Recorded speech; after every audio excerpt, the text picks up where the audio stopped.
Hello नमस्कार साथियों। स्वागत है आप सभी का आपके अपने YouTube channel intelligent training academy पर। जैसा कि आप सभी को पता है, अपनी एमपीजीके की क्लासेस चल रही हैं और मैंने आपको उसमें मध्य प्रदेश का सामान्य परिचय पढ़ा दिया है, साथ ही उसके एमसीक्यूज आपको लगवा दिए हैं।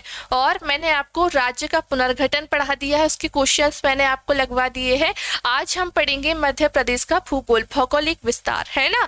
आज हम पढ़ेंगे मध्य प्रदेश के पठार, क्या होता है पठार, कैसे ये बनते हैं। ठीक है, तो मैं आपको एमसीक्यूज करवाती हूँ, लेकिन उससे पहले क्या करती हूँ, थोड़ी डिटेल दे देती हूँ और क्वेश्चंस में आपको डिटेल ज़्यादा दे जाती हूँ। ठीक है, तो इससे क्या होता है, आपको थ्योरी भी क्लियर हो जाती है ना, और आपके क्वेश्चंस भी आपको क्लियर हो जाते हैं। ठीक है, बने रहिए आप हमारे साथ इस क्लास में।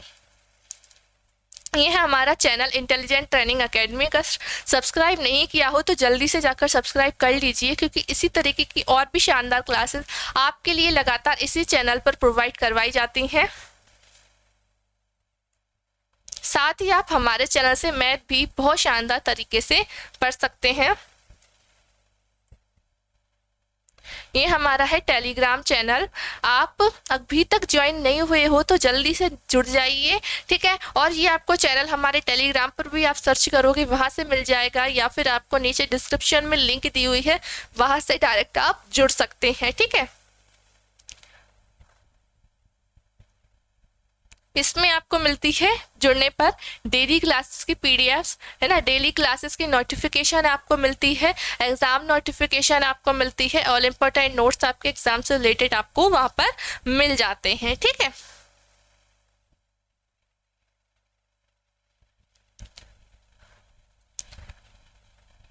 ITA government job preparation app, ये है हमारा ऐप। इसको इंस्टॉल करना ना भूलें, क्योंकि यहाँ पर आपको बहुत सारा स्टडी मटेरियल देखने को मिल जाएगा। ठीक है, मैंने आपको 100 MCQs क्वेश्चंस करवाए थे, मिसलेनियस क्वेश्चन की सीरीज करवाई थी। उसके अलावा मैंने 500 क्वेश्चंस की आपको सीरीज भी करवा चुकी हूँ मैं, मिसलेनियस क्वेश्चन की, प्रीवियस ईयर क्वेश्चन है उसमें सारे। तो अगर आपने वो सीरीज नहीं देखी हो तो जल्दी से जाकर देखिए, क्योंकि बहुत ही शानदार क्वेश्चन मैंने आपको उसमें करवा रखे हैं। ठीक है, तो इसको इंस्टॉल करना ना भूलिए। साथ ही आपको जो भी टॉपिक आपको पढ़ाए जाते हैं, उनसे रिलेटेड आप टेस्ट लगा सकते हैं। डिस्क्रिप्शन में आपको लिंक दी हुई है।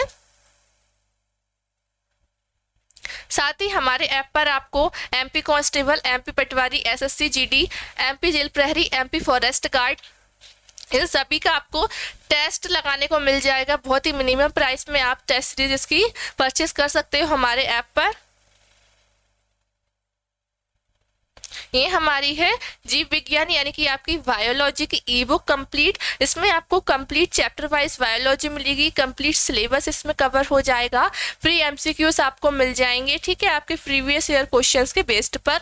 ओके, तो ये हो गया हमारा ऐप, और इसको आपको जरूर से इंस्टॉल कर लेना है। ठीक है,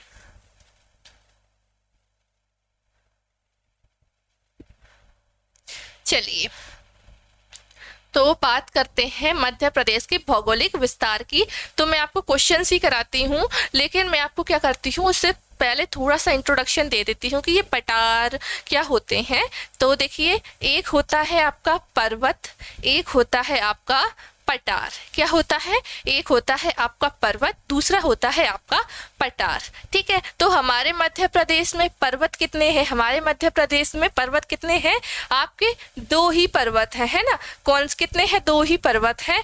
एक आपका कौन सा है, विंध्य पर्वत, दूसरा आपका है सतपुड़ा पर्वत, है ना, विंध्य पर्वत और सतपुड़ा पर्वत। ठीक है, तो ये 2 आपके पर्वत हो गए। ठीक है, और इसके अलावा हम बात करते हैं कि पठार क्या होता है। पठार जो होता है, पठार क्या होता है, देखिए, जब जो आपके पर्वत है वो किसी प्राकृतिक कारणों से टूट फूट जाए, या फिर किसी भी कारणवश, प्राकृतिक कोई भी कारण हो सकता है, उसकी वजह से क्या हो जाए, वो टूट फूट जाए, धसक जाए, बूढ़े हो जाए, तो उन्हीं को हम क्या बोलते हैं, हम बोलते हैं पठार बोलते हैं।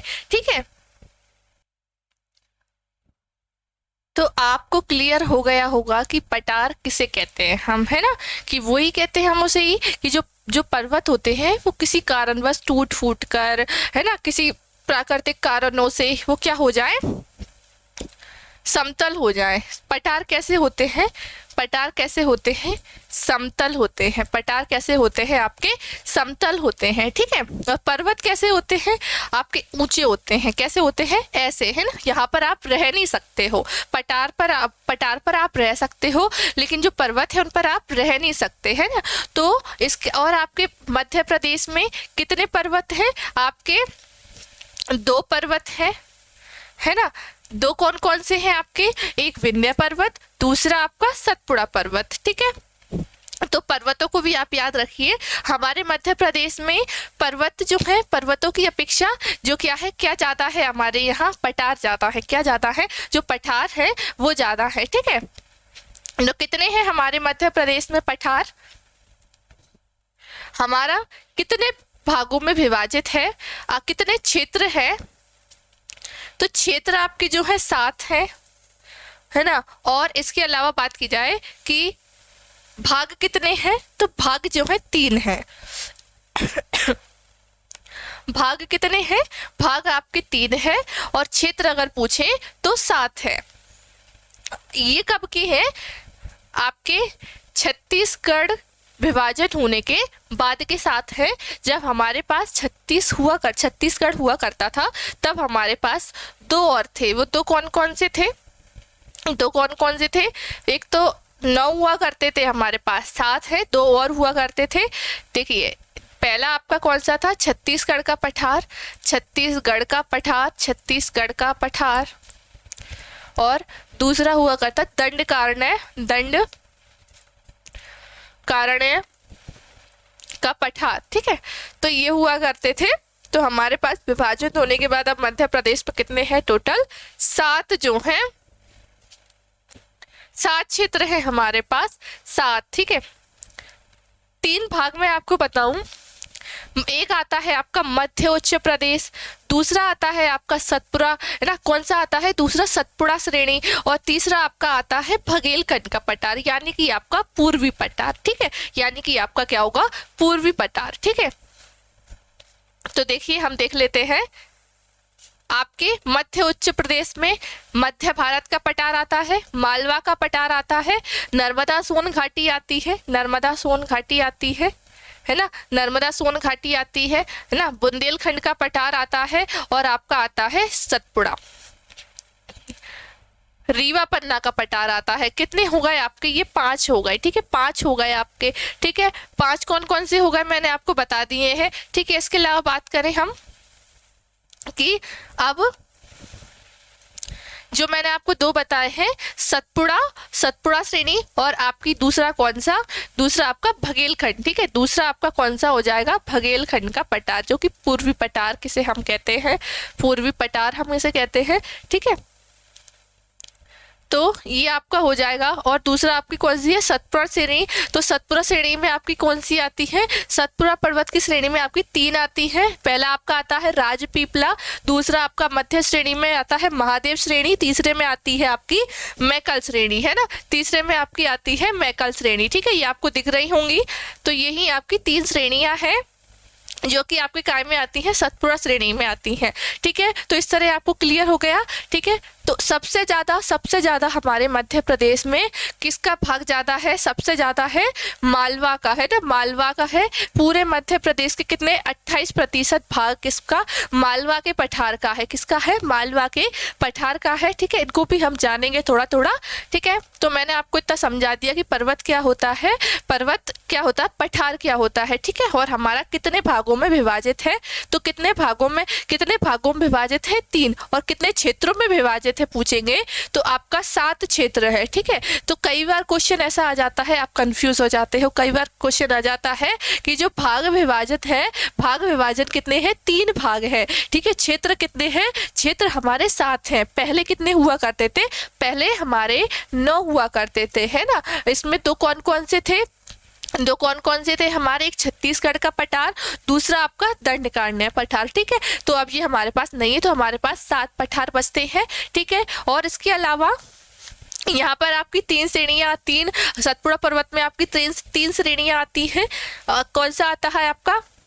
राजपीपला, महादेव श्रेणी और मैकल श्रेणी। ठीक है, मैकल श्रेणी जहाँ से क्या निकलती है, नर्मदा नदी निकलती है ना, तो नर्मदा नदी निकलती है आपके भगेलखंड तरफ में, भगेलखंड के पठार में आ जाता है, तो यहाँ क्या है, मैकल श्रेणी है आपकी। ठीक है, मैकल श्रेणी कहाँ पर है, भगेलखंड के पठार में है।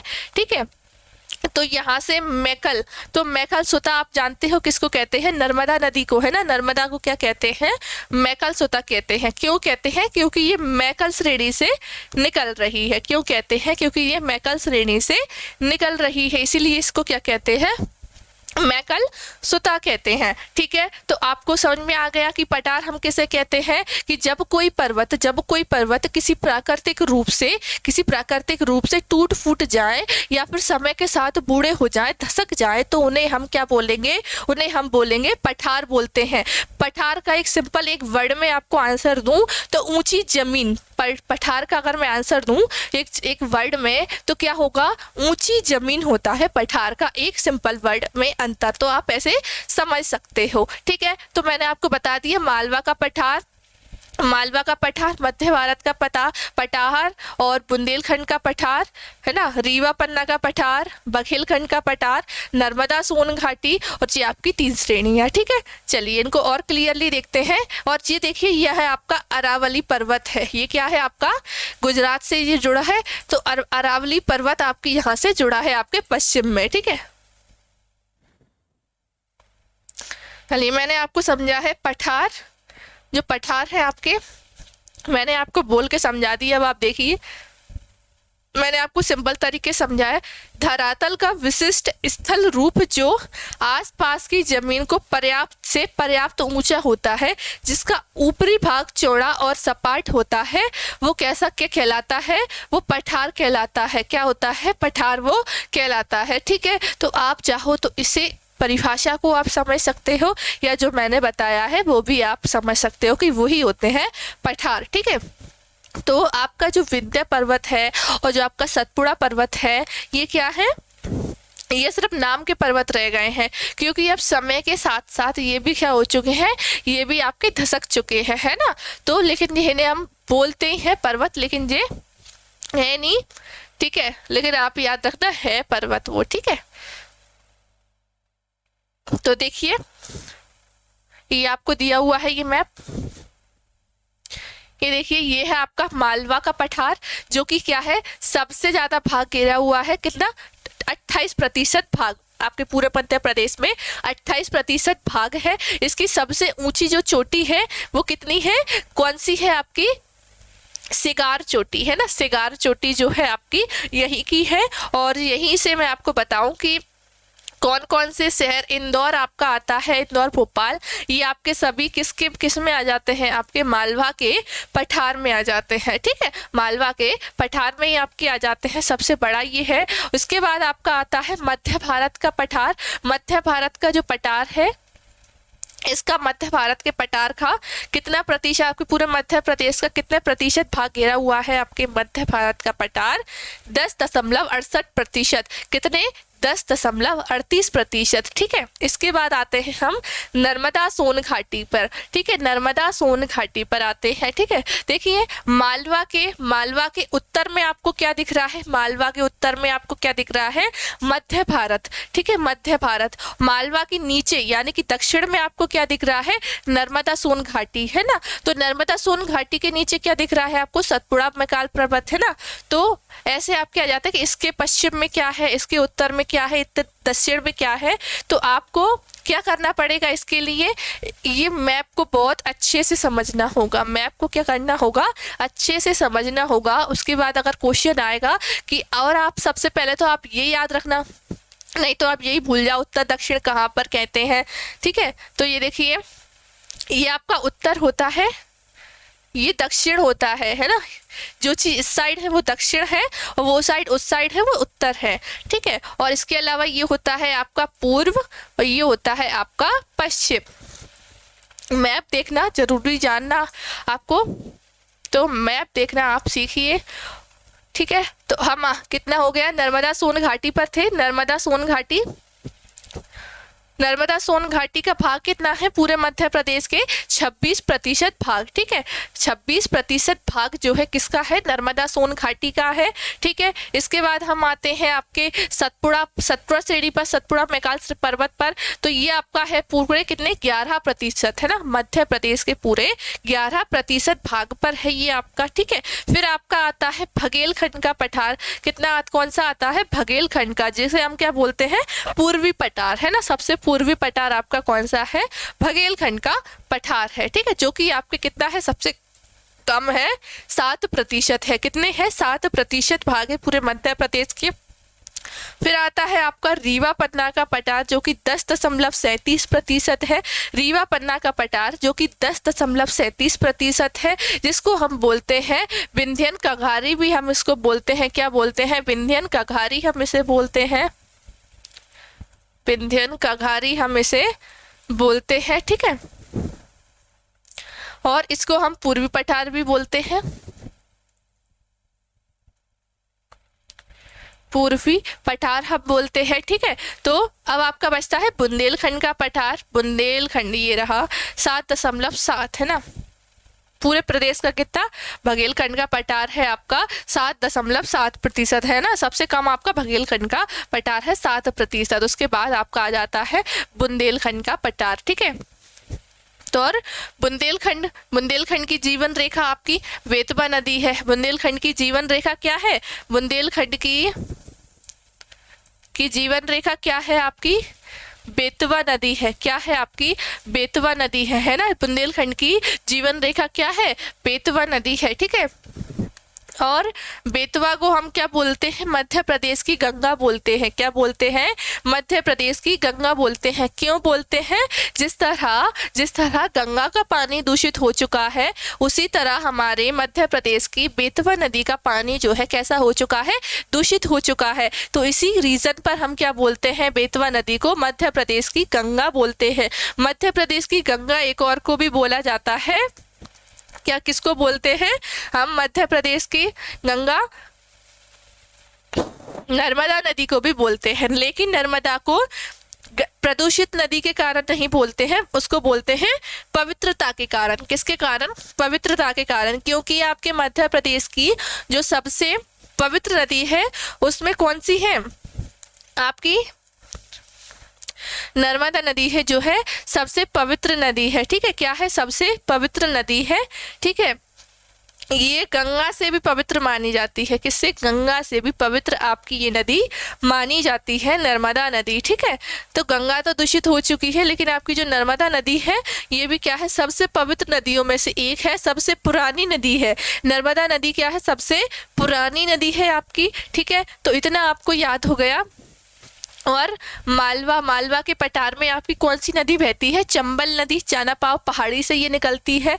तो इसकी एक नदी है छिप्रा नदी। किसकी? चंबल की सहायक नदी है। छिप्रा को हम बोलते हैं मालवा की गंगा। मालवा की क्या बोलते हैं हम? मालवा की गंगा हम बोलते हैं। मालवा की गंगा जिसे हम बोलते हैं, ठीक है। मालवा की गंगा हम किसे बोलते हैं? छिप्रा नदी को, जो कि किसकी है? चंबल नदी की सहायक नदी है वो, ठीक है। तो इतनी चीजें आपको क्लियर हो गई है ना। चलिए इनको एक बार डिटेल में पढ़ते हैं हम। देखिए कितने भागों में विभाजित है? कितने भागों में विभाजित है आपका मध्य प्रदेश? भौगोलिक रूप से 3 भागों में विभाजित है। 3 भागों में विभाजित है। पहला आपका मध्य उच्च प्रदेश, और दूसरा आपका सतपुड़ा मैकाल श्रेणी, तीसरा आपका बघेलखंड पठार, जिसे हम क्या बोलते हैं? पूर्वी पठार हम बोलते हैं। पूर्वी पठार हम बोलते हैं, ठीक है। चलिए मध्य उच्च प्रदेश पे आते हैं। क्या आते हैं? देख ही लिया है मैंने आपको, सब बोल के एक बार लिखा हुआ देखिए।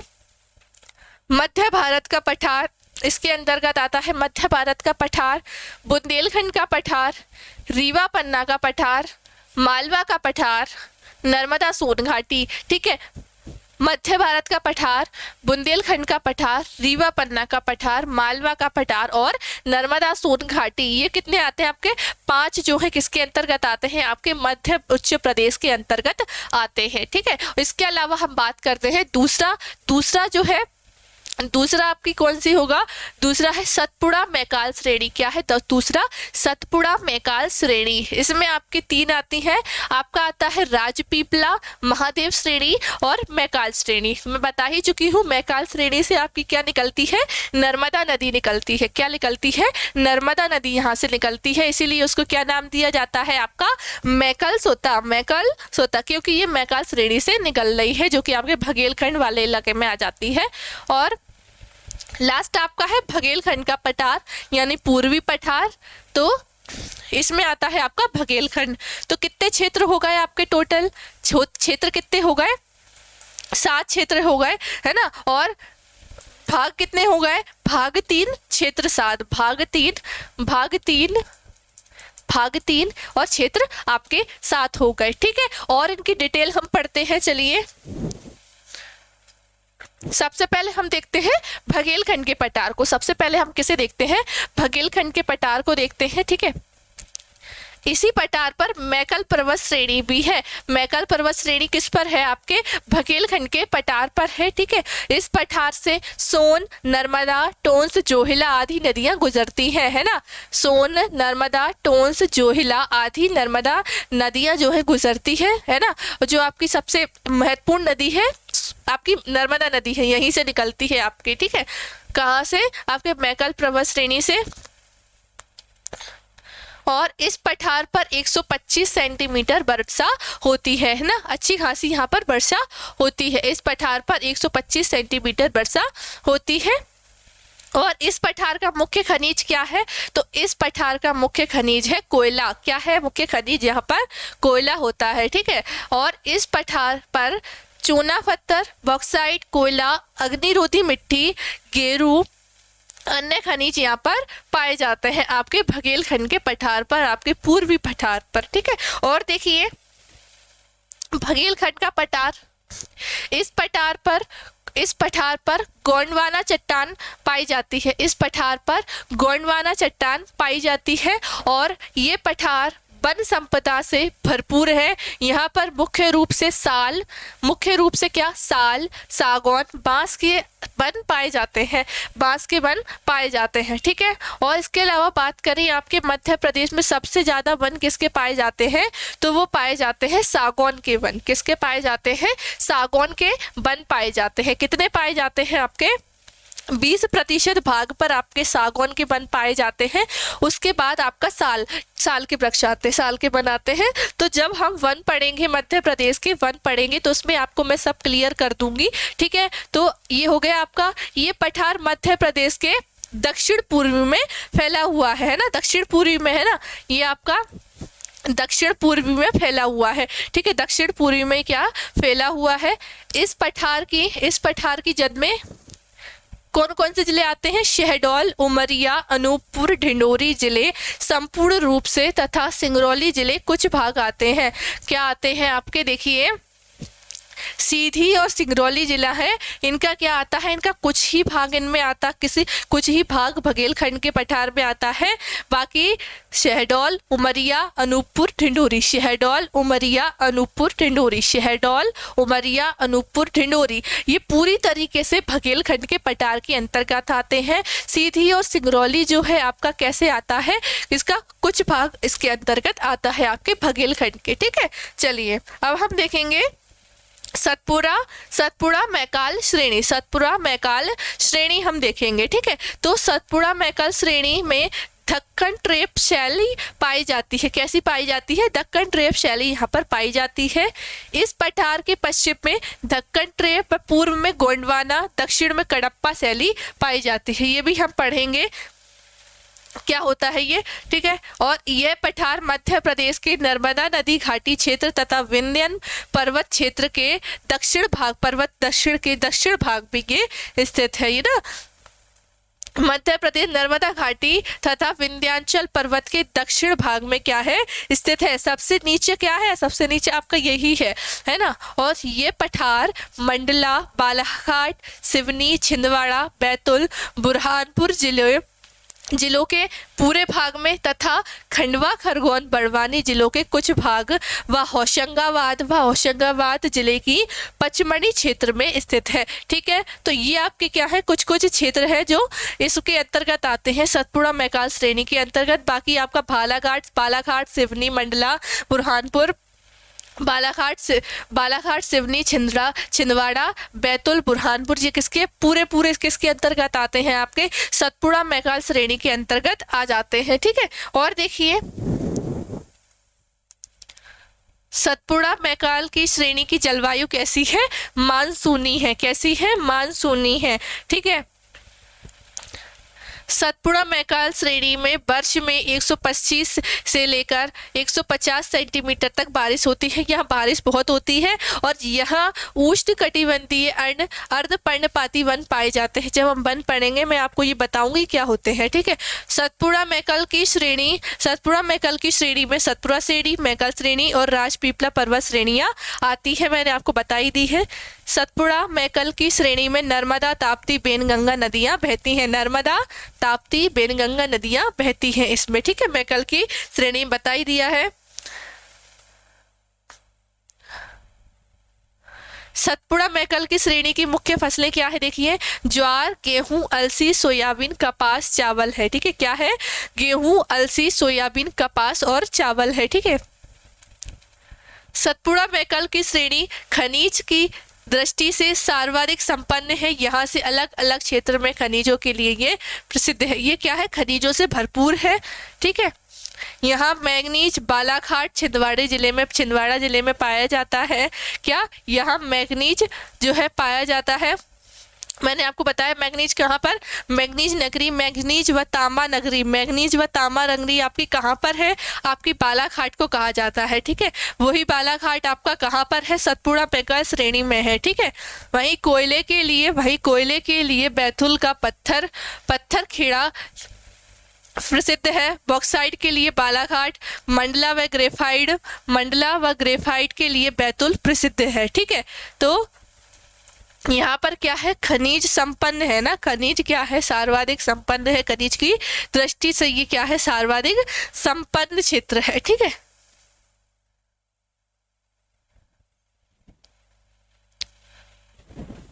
अब हम पढ़ेंगे मध्य भारत का पठार। ठीक है, सबसे क्या है, सबसे उत्तर में ही ये मध्य भारत के पठार में दक्कन ट्रेप शैल पाई जाती है। ठीक है, क्या पाई जाती है, दक्कन ट्रेप शैल पाई जाती है। यह पठार मध्य प्रदेश के उत्तरी तथा उत्तर पश्चिम भाग में स्थित है ना, आपके उत्तर में और आपके उत्तर पश्चिम में ना, इस साइड जो है ये स्थित है। इस पठार में आपका आता है भिंड, मुरैना, शिवपुरी, ग्वालियर आदि जिलों के संपूर्ण भाग, ये जिले आते हैं संपूर्ण तरीके से। इसके बाद नीमच, मंदसौर, गुना जिलों के क्या आते हैं, कुछ भाग आते हैं। नीमच, मंदसौर और आपका गुना जिला जो है इसमें क्या होता है, कम भाग, कुछ ही भाग इसका मिलता है मध्य भारत के पठार में। ठीक है, इस पठार की प्रमुख नदियां चंबल, काली सिंध, छिप्रा, पार्वती आदि है। क्या है, चंबल, काली सिंध, छिप्रा और पार्वती है इसकी महत्वपूर्ण नदियां। ठीक है,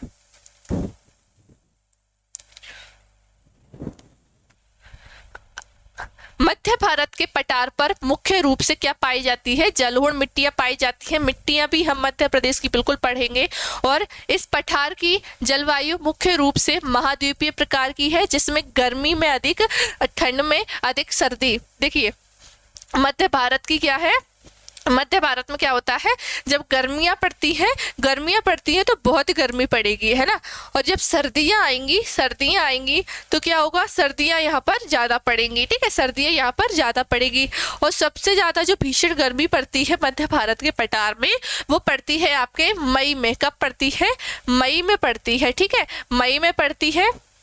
और मई में पड़ती है।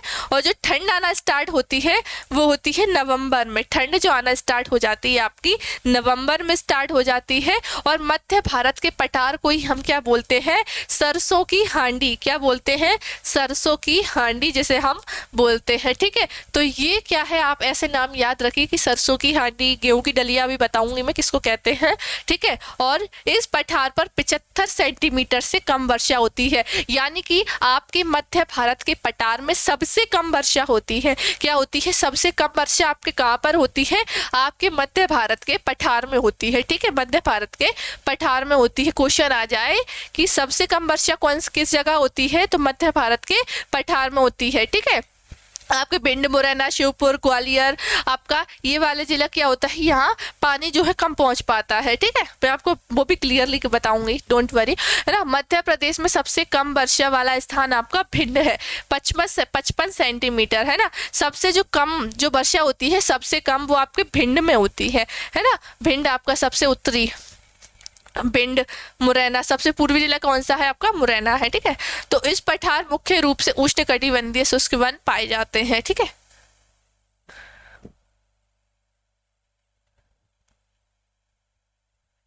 इस पठार में ग्रेनाइट व नीस चट्टानें पाई जाती हैं। कैसी चट्टानें पाई जाती हैं, ग्रेनाइट व नीस चट्टानें पाई जाती हैं। इस पठार का फैलाव मध्य प्रदेश के उत्तरी भाग में तथा मध्य भारत के पठार के पूर्वी भाग में है। ठीक है, बुंदेलखंड के पठार में दतिया, टीकमगढ़ और अशोकनगर आते हैं। ठीक है, बुंदेलखंड के पठार में क्या क्या आता है, दतिया, टीकमगढ़, अशोकनगर। ठीक है, और अशोकनगर में ही आपकी आती है चंदेरी, है ना। अशोकनगर में ही आपकी क्या आती है, चंदेरी। ठीक है, बुंदेलखंड के पठार में आपकी आती है, जहाँ पर आपकी साड़ी या चंदेरी की फेमस है, जिस पर जीआई टैग भी लगा हुआ है। ठीक है,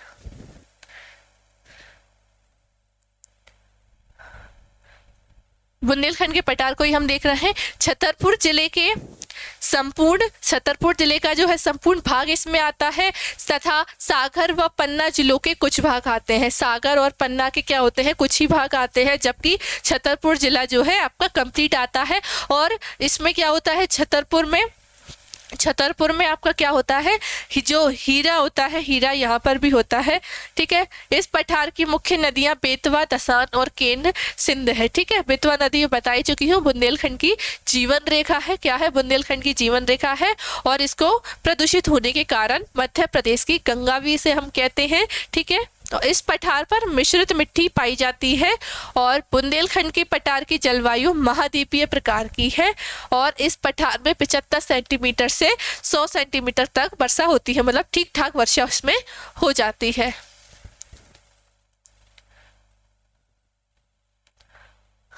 अब आपका आता है रीवा पन्ना का पठार। क्या आता है अब आपका, रीवा पन्ना का पठार। इस पठार को विंध्यन का पठारी प्रदेश भी कहा जाता है, क्योंकि इस पठार पर क्या पाई जाती है, विंध्यन शैल पाई जाती है। क्या पाई जाती है, विंध्यन शैल पाई जाती है। इस पठार का फैलाव प्रदेश के उत्तर पूर्वी भाग में बुंदेलखंड के पठार के पूर्व तथा दक्षिण पूर्व में तक है। तो आप जब मैप देखेंगे तो आपको ये लाइन समझ में आ जाएगी कि किसके क्या दक्षिण में, क्या उत्तर पूर्व में है। ठीक है, रीवा पन्ना के पठार पर भांडेर विंध्याचल पर्वत श्रृंखला है।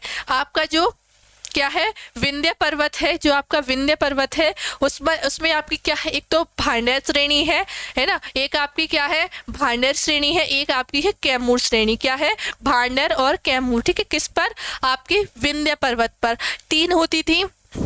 तीन है आपकी विंध्य पर्वत पर। तीसरी कौन सी है, पारसनाथ श्रेणी, जो कि आपके मध्य प्रदेश में नहीं है, झारखंड में है। ठीक है, मध्य प्रदेश में नहीं है, मध्य प्रदेश में दो ही है। कौन कौन सी, भांडेर और कैमूर श्रेणी। ठीक है, रीवा पन्ना के पठार पर है आपकी भांडेर विंध्याचल पर्वत श्रृंखला। देखिए, रीवा पन्ना के पठार में, इस पठार पे दमोह, पन्ना, सतना, रीवा जिले आते हैं। इस पठार पर केन, सोन, टोंस, नदियां बहती हैं, कौन कौन सी? केन, सोन और टोन से नदियां जो है बहती हैं रीवा पन्ना के पठार पर। केन नदी को हम क्या कहते हैं? सबसे सुंदर नदी का दर्जा इसको दिया गया है मध्य प्रदेश पर्यटक विभाग के द्वारा, ठीक है। तो रीवा पन्ना के पठार पर दोमट मिट्टी पाई जाती है, रीवा पन्ना के पठार पर दोमट मिट्टी पाई जाती है। इस पठार की जलवायु कैसी है? द्वीपीय है, महाद्वीपीय है, ठीक है। और इस पठार पर क्या होती है? 100 सेंटीमीटर से 125 सेंटीमीटर की वर्षा होती है, ठीक है। अब आपका आता है मालवा का पठार। क्या आता है? मालवा का पठार, ठीक है। मालवा का पठार अब कैसे बना? मालवा का पठार आपका ऐसा बना, जब आपकी भारत की प्लेट एशिया की जो प्लेट है टकराने जा रही थी आपके एक आइसलैंड से, तब एक क्या हुआ? एक आयरलैंड आके क्या हुआ? वो प्लेट जो है वो टकरा गई भारत की प्लेट। तो क्या हुआ? उससे क्या हुआ? एक लावा निकला। क्या हुआ? उससे क्या हुआ? लावा निकला। जब आपकी भारत की प्लेट एशिया महाद्वीप से टकराने जा रही थी तब क्या हुआ? तब लावा निकला। तो लावा वो निकलता गया, बिछता गया और ठंडा हो गया, फिर निकला, फिर बिछ गया। तो ऐसे ही ऐसी क्या हो गई? आपकी ऊंची जमीन बन गई। तो उसी को क्या नाम दिया? मालवा का पठार, ठीक है। तो और दक्कन का पठार भी बना, ठीक है। ये पठार लावा से बना है। ये क्या है? ये पठार मैंने आपको बताया कि लावा से बना है ना? किससे बना है? लावा से बना है। और यहाँ पर दक्कन ट्रेप चट्टानें पाई जाती हैं, ठीक है। इस पठार का फैलाव मध्य प्रदेश के सबसे पश्चिमी, है ना, बताया था सबसे पश्चिमी भाग के मध्य भारत के पठार के दक्षिण, आपके मध्य भारत यहाँ है तो ये दक्षिण में है, दक्षिण तक है। इस पठार के अंतर्गत आपका आता है विदिशा, रायसेन, सीहोर, इंदौर, देवास, धार, अलीराजपुर और झाबुआ, रतलाम, उज्जैन, शाजापुर, आगरमालवा, राजगढ़ जिले पूरे भाग पूरे आते हैं। और आपका मंदसौर और गुना आता है, मंदसौर, गुना और सागर आपका आता है थोड़ा थोड़ा, है ना, कुछ भाग इसमें आते हैं। तो मालवा के पठार को ही हम क्या बोलते हैं? गेहूं की डलिया बोलते हैं, गेहूं की डलिया, ठीक है, गेहूं की डलिया हम इसे बोलते हैं। तो मालवा का पठार कितने प्रतिशत सबसे ज्यादा है? कितने सबसे ज्यादा भाग किसका है? आपके मालवा के पठार का है, ठीक है। कितने? पूरे मध्य प्रदेश के 28% भाग पर मालवा का पठार फैला हुआ है और इसी को हम क्या कहते हैं? गेहूं की डलिया बोलते हैं, ठीक है।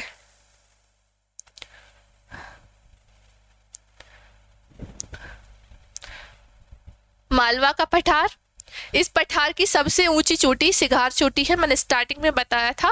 तथा विंध्यांचल पर्वत इसी पठार पर है। विंध्यांचल पर्वत क्या है? इसी पठार पर है, ठीक है। मालवा के पठार पर चंबल, काली सिंध, छिप्रा, बेतवा, पार्वती, सिंध, माही आदि नदी बहती है ना। छिप्रा नदी मैंने आपको बताया, मालवा की गंगा बोलते हैं। किसे बोलते हैं हम? छिप्रा नदी जो है मालवा की गंगा बोलते हैं, मालवा की गंगा हम बोलते हैं, ठीक है। इस पठार की जलवायु सम जलवायु है, जो कि पूरे विश्व की सबसे अच्छी जलवायु है। क्या है? आपके मालवा की जो जलवायु है वो सबसे अच्छी जलवायु कही गई है। एक चीनी यात्री है फाइयान, क्या नाम है उनका? फाइयान है, वो भारत आए थे फाइयान। तो उन्होंने मालवा की जलवायु है उसको सबसे अच्छा बताया था। सब जलवायु का अर्थ होता है कि यहाँ पर जब गर्मियाँ पड़ती हैं तो यहाँ अधिक गर्मी नहीं पड़ती, यहाँ नॉर्मल ही टेम्परेचर गर्मी रहती है। और जब आपकी सर्दियाँ पड़ रही होती हैं तो इस वाले क्षेत्र में आपको क्या है? सर्दियाँ कम पड़ती हैं, है ना, सर्दियाँ कम और गर्मी भी कम। तो सबसे अच्छी जलवायु कैसी है? आपकी मालवा की जलवायु है, ठीक है। तो आप इसको इंपॉर्टेंट पॉइंट मानिए और याद करिए, ठीक है। इस पठार पर उष्णकटिबंधीय मानसून वन पाए जाते हैं, ठीक है। अब आपका आता है नर्मदा सोन घाटी। नर्मदा सोन घाटी दक्कन ट्रेप शेल पाई जाती है। नर्मदा सोन घाटी कैसे बनी आपकी? आपकी सतपुड़ा है और इधर आपका ऊपर क्या है, आपका विंध्याचल, इधर सतपुड़ा है। तो बीच में से यहाँ से क्या लिख ली, नर्मदा नदी लिख ली। अब वो निकलेगी तो ऐसी तो नहीं निकल जाएगी, पूरा क्या हो गया, बहाकर ले गई। तो क्या हो गया, ये यहाँ पर घाटी का निर्माण हो गया। क्या हो गया, घाटी का निर्माण हो गया। ठीक है, तो नर्मदा सोन घाटी में ढक्कन ट्रैप शेल पाई जाती है। सोन घाटी प्रदेश की पश्चिम भाग से लेकर उत्तर पूर्व तक तथा नर्मदा सोन नदियों की सकरी घाटी के मध्य स्थित है। नर्मदा सोन में कटरी, जबलपुर, होशंगाबाद, हरदा, नरसिंहपुर, खंडवा, खरगोन, बड़वानी, सीधी जिलों के कुछ भाग आते हैं। ठीक है, ये इनके क्या आते हैं, इनके कुछ कुछ भाग इसके अंतर्गत आते हैं आपके नर्मदा सोन घाटी के।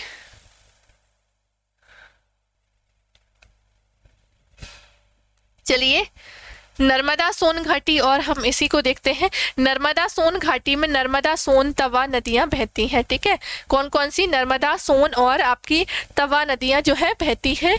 सोन नदी, सोन घाटी की मिट्टी गहरी काली होती है। सोन घाटी की मिट्टी कैसी होती है, गहरी काली होती है। नर्मदा सोन घाटी जलवायु मानसूनी है।